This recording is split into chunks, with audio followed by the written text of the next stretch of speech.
Po ang aking atupagin ngayon, yung aking breakfast. Ito, babalatan ko dahil hindi ito yung yang na ano, na medyo matigas yung balat, kaya balatan ko. Yan. Tamad akong magkuskus, so baka slice na lang or tingnan ko mamaya kung ano, kung masipag ako pagkatapos nito, edi ikukuskus ko. Kung hindi naman, edi slice.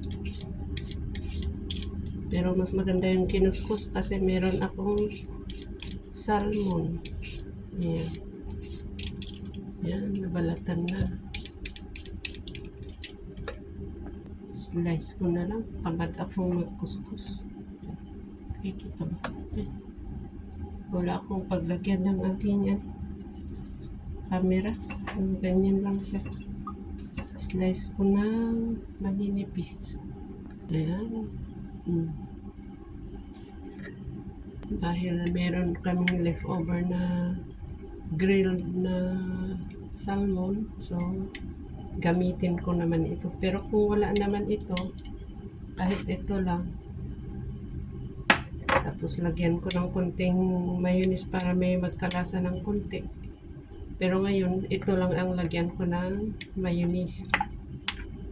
Yan, i-mash lang ng konti. Sa magka-flakes lang. Yan. Once a week kasi meron kaming ganito. May schedule kami kasi yung mga ulam namin iba-iba pagka ay hindi pala ulam sa kanila kasi pagkain hindi sila kumakain ng kanin, so ano yung iba yung pagkain nila sa Lunes hanggang Sabado, so ayan, kaya pa iba-iba, kaya pag yung may ganitong natira, kung wala naman di okay lang. Yun, ginagawa kong palaman yung mga pag may leftover na ano, ganito na salmon. Yan, puna-puna, konting mayonnaise. Ito, teaspoon lang to teaspoon na puno. Yan, lagay ko doon. Tapos ihalo ko ulit yung mayonnaise. Yan.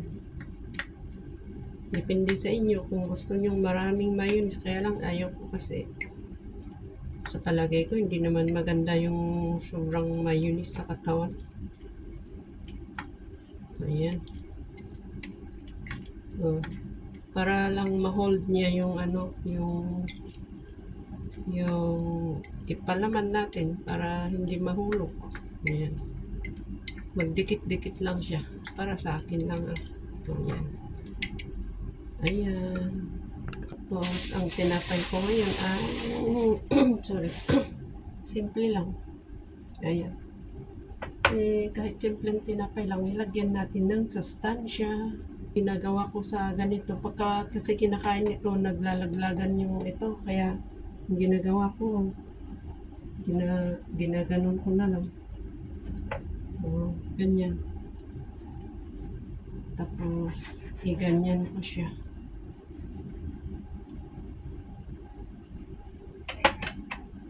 Dinadagdag ko na rin na palaman. Ganyan. Wala namang style, kanya-kanyang style. Pero ilagay ko muna yung ano, yung salmon. Ayan, ilagay muna natin dito. Makikita natin. Ay, naku. Ilagay muna natin. Ito muna yung ano. Tapos yung mga ganyan. Ay, naku. Yan. Ano ba ito? Kasi nakikita dahil ano. Yan. Tapos yung aking cucumber. Ayan. Para meron tayong masustansyang almusal. Ayan. Ayan na. Tapos ilagay ko na yung balat na yung ewan ko ano to. Sweet kasi itong ano, medyo sweet. Ayan. Tapos ganyan na siya. Di ano. Okay na. Kanya-kanyang style lang tayo ng ano, kung gawin nating masustansya ang ating ano, maghanap tayo sa kusina kung ano ang ating ilalagay sa ating ano, ating tinapay. Ayan. Yan. May natira pa pero kakainin ko na lang mamaya pagka after meal. Pero ngayon breakfast. Ayan na po ang aking tinapay.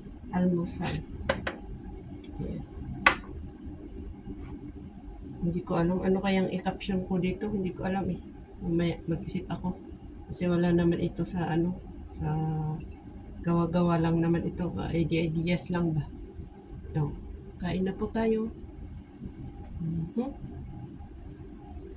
Thank you so much sa panonood. Dahil gusto ko pag kinakain ko, walang hindi ma-stickyhan yung aking kamay. So, ang gagawin ko ay babalutin ko. Pwede naman paper towel. Yung mas gusto ko pa. Ayan. Ganyan. Ganyan.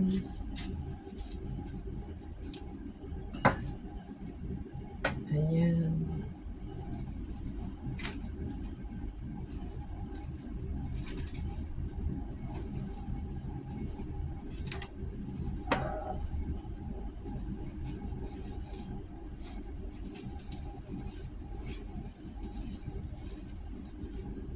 Ayan na po ang ating hindi pala nakikita. Oh my.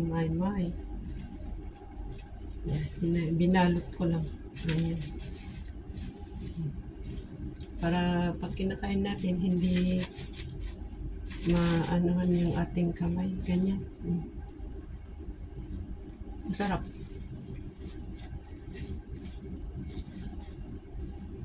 Bye-bye. Kain na po tayo. Maraming salamat pala sa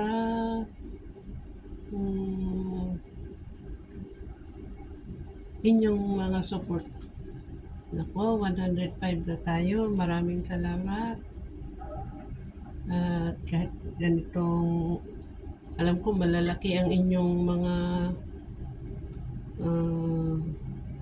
ano ba? Subscribers. Anong tawag doon? Alam ko malalaki kayong mga creator. Pero malalaki ang inyong mga content, pero napili para ninyo akong tulungan. So maraming salamat. At saka sa inyong mga support. Thank you so much. Next time ulit. Nga pala, dito ninyo mapapanood yung mga simple-simpleng mga gawang breakfast, mga simple lang. Sa lahat ay simple. So, maraming salamat sa inyong mga support. Thank you.